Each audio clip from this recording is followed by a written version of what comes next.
What we have here is Canon's EOS 650, the very first camera to feature the all-new at its time EF mount.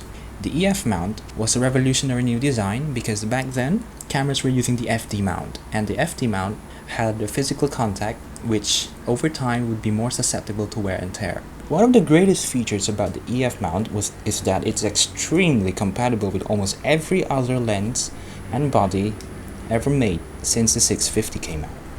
Here we have the Sigma 150 to 500mm lens on an EF mount, and we're going to use it on a 650.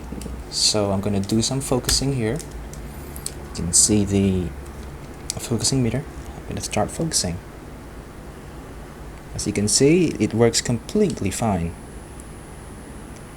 The only problem though is that the image stabilizer doesn't actually work, so only the focusing works.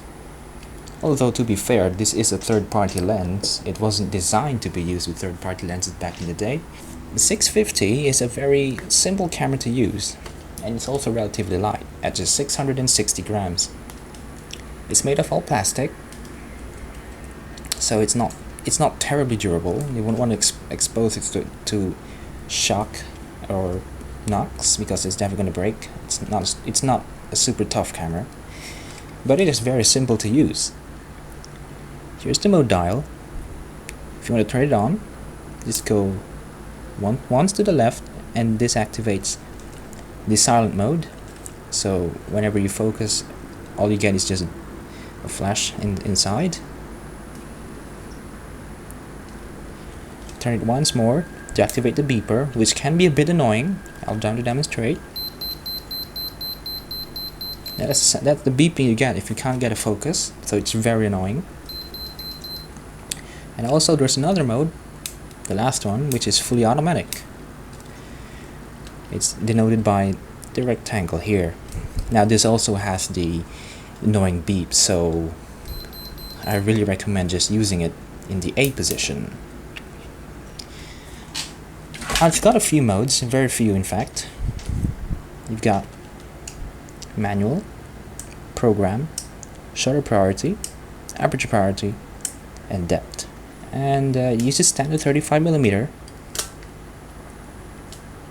As you can see, it's standard 35. You can replace the back plate of your back cover with a kind which allows you to imprint the date and time on the film, but we don't have that here, so we can't test it out. What else do we have here? Oh, the flash. If you notice, there's no built-in flash. So if you wanted to add a flash to this, you had to use an external mounted flash gun. It can shoot at just 3 frames per second and has a single AF point down by the center, so it's not really all that powerful at all. So I try to demonstrate the continuous shooting. So just hold down the blue button and set it to C and try to demonstrate.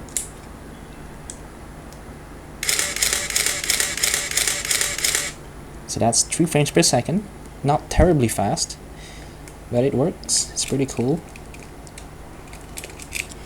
And it uses 2 CR5 batteries. I'll try to take it out from here.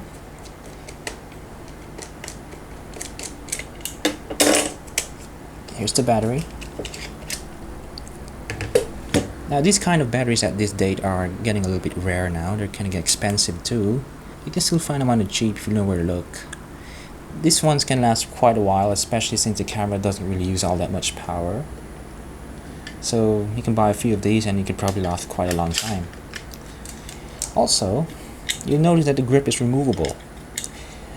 Now back in the day, you can get upgrades for the grip, which is a little bit larger.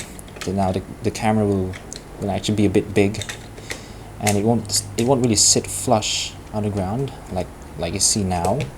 So the grip would actually be a little bit bigger for larger hands, but I don't really have that to demonstrate it.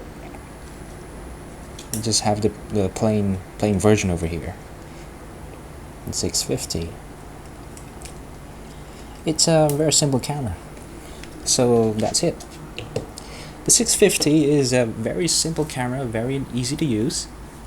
It's no nonsense kind of camera, so whether you're an expert or a beginner, the 650 will be a very good camera because, well, it doesn't have any of the luxury to which some of the other cameras have, so you won't have to be fiddling about with all the different features trying to get something to work. All you have to do is just focus on the pictures. And there you have it, the Canon EOS 650. Canon's very first EOS camera to feature the EF mount. Thanks for watching.